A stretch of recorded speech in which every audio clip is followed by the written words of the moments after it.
Hi, this is Geek, and I'm Dan. Welcome back to the workshop. Today I have this little gadget that I'm going to be taking apart and checking out the wiring on.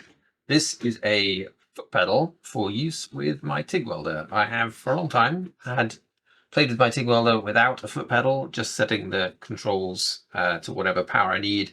But inevitably it seems that most people, professionals, people who know what we're talking about, seem to think that you ought to use a pedal because this lets you essentially dynamically control how much power you are applying during a weld. Specifically, this allows you to kind of punch up the power for an initial hit to get a tack in place and then back it off.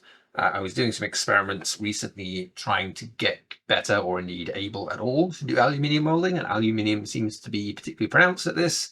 That takes quite a lot of energy to start a puddle, but then once it's sort of gotten up to heat, you can suddenly get very melty very quickly. And you can kind of do that, obviously, by just setting controls high, get a tack, set them down, etc., etc. But I figured, you know what, this was inexpensive, by which I mean about £45 from Amazon, which compared to many foot pedals is very cheap.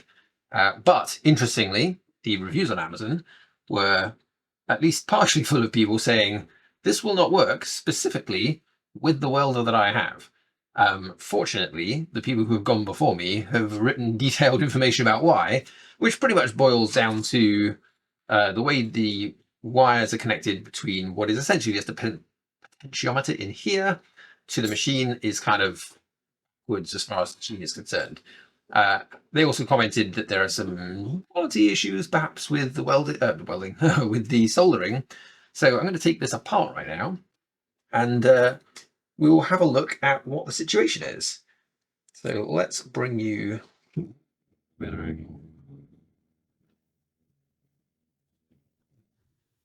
So I'm just going to take off the screws. It seems like there's basically a U-shaped chunk of metal, which is the predominant case. It's held on by some screws, and we'll take a look inside.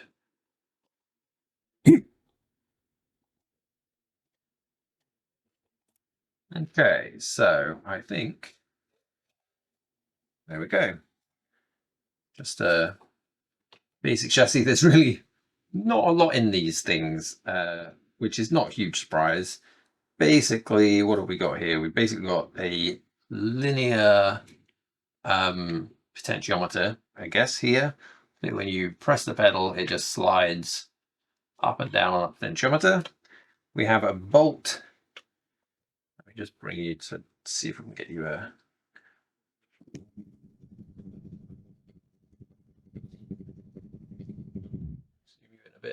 So this bolt here is just a range limiter, so the pedal hits that before it hits the limit, or in fact, looks like pretty much exactly in line with hitting the limit on this potentiometer, which is kind of on the back side of this panel here.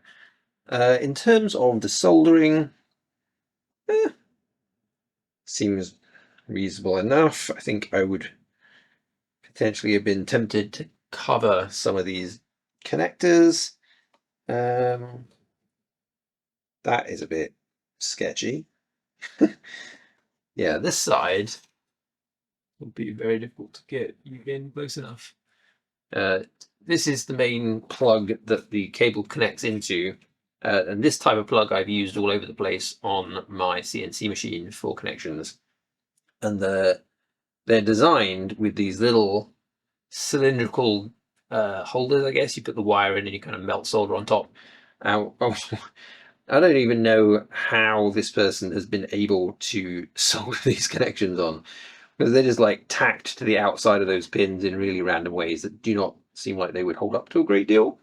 So that is interesting. So this is a 5-pin connector on this side that leads to 3 and 2 on this side. So I think my machine takes a 3-pin connector, and what's kind of quote unquote wrong with this machine is essentially which way round, or like which pins these wires map to.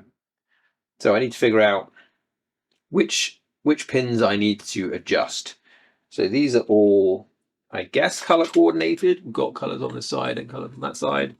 So the implication is that the yellow, green, and blue are the ones I need, and they relate to basically either side of the major potential limiter. So this on the back here with the A, this is total current limit, and then so you can use that.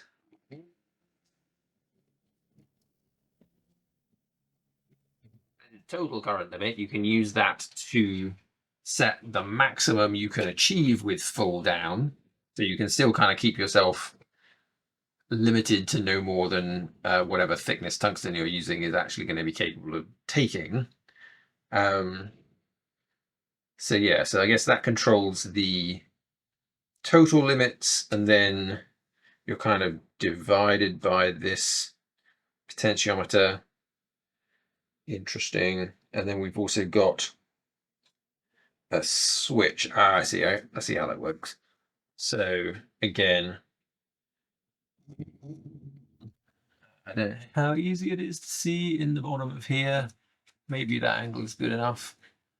Let me zoom you in where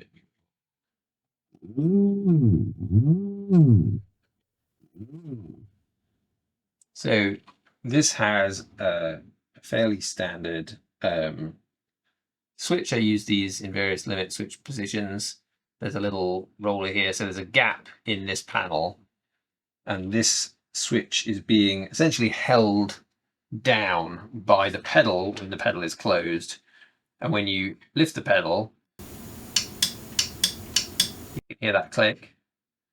That is enabling that. So I guess effectively that means you're controlling the complete on-off for the whole thing. So you can use this to activate and deactivate the machine instead of the switch on the torch. Kind of makes sense. Do I want to do that? Probably. We'll see. So yeah, so I guess red and black is just enable, disable, switch for which you can replace the torch, and then this is control. So really, it's just a case of figuring out which way around these three wires need to go to send the correct signal to the machine. That shouldn't be too difficult. Yeah, that shouldn't be too difficult.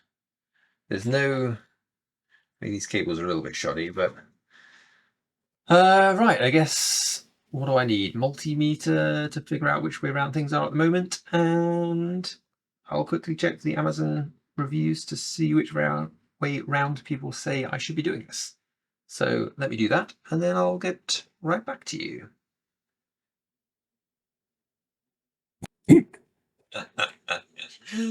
Wow. So I was just looking up the instructions from Andrew L on Amazon comments. Thank you, Andrew, for your time in placing this, which is essentially amounts to changing the wiring on this 3-pin connector. So I took the shroud off.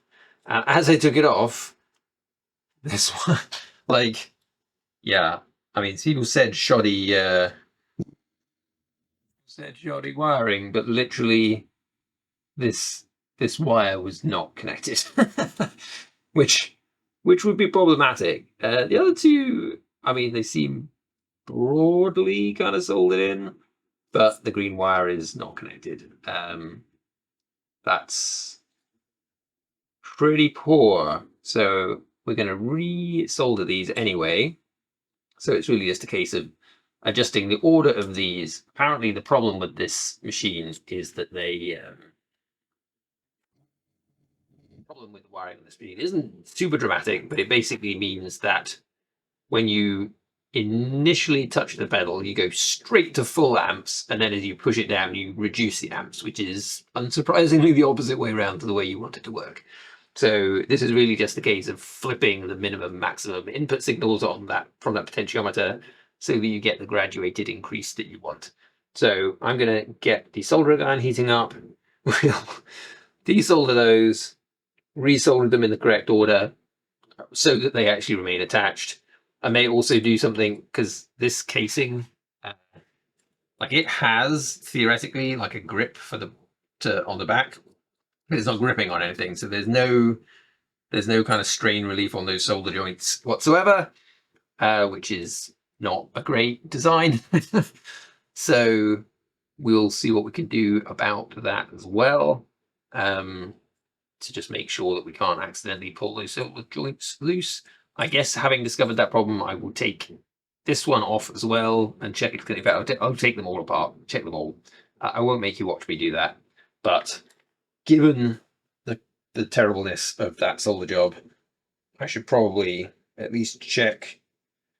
Like, I would want heat shrink over all these connectors, to be honest. So I might desolder pretty much all of these, heat shrink cover them afterwards just to keep isolation. I don't know how much voltage is running through this, but probably quite a lot. I assume it's quite a lot. So let's do that. Soldering iron on, and I'll bring you back when I have done that.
Okay, so that's that done.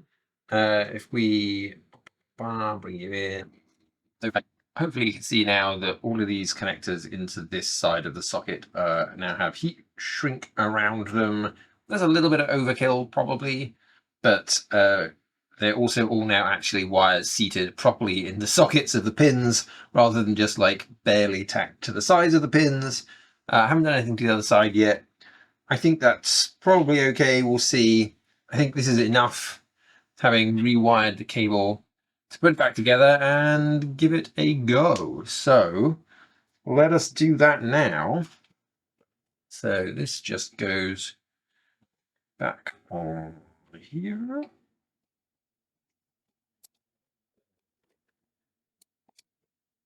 You can kind of see from the components of this that it wouldn't take that much to make something like this. It's not a massively complicated beast, but that's why, you know, at £45, this seems like a good deal. Bit of bent steel, couple of potentiometers, like the design of it, it's put together already. Once you get into like hundreds of pounds, as some of them can be, you start to think, what the hell could possibly be in there that would be worth it?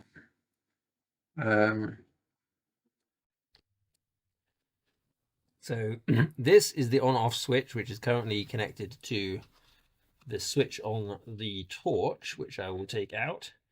See, 2 pins. So what we should be able to do is stick this guy on instead. And then this is the one for the foot pedal.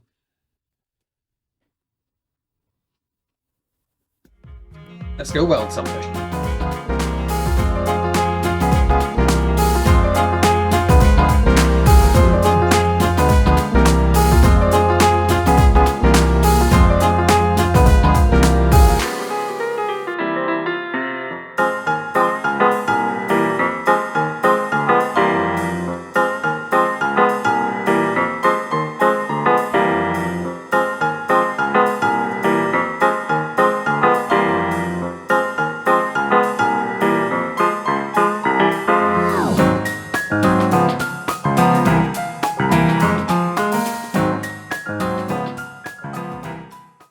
Nice.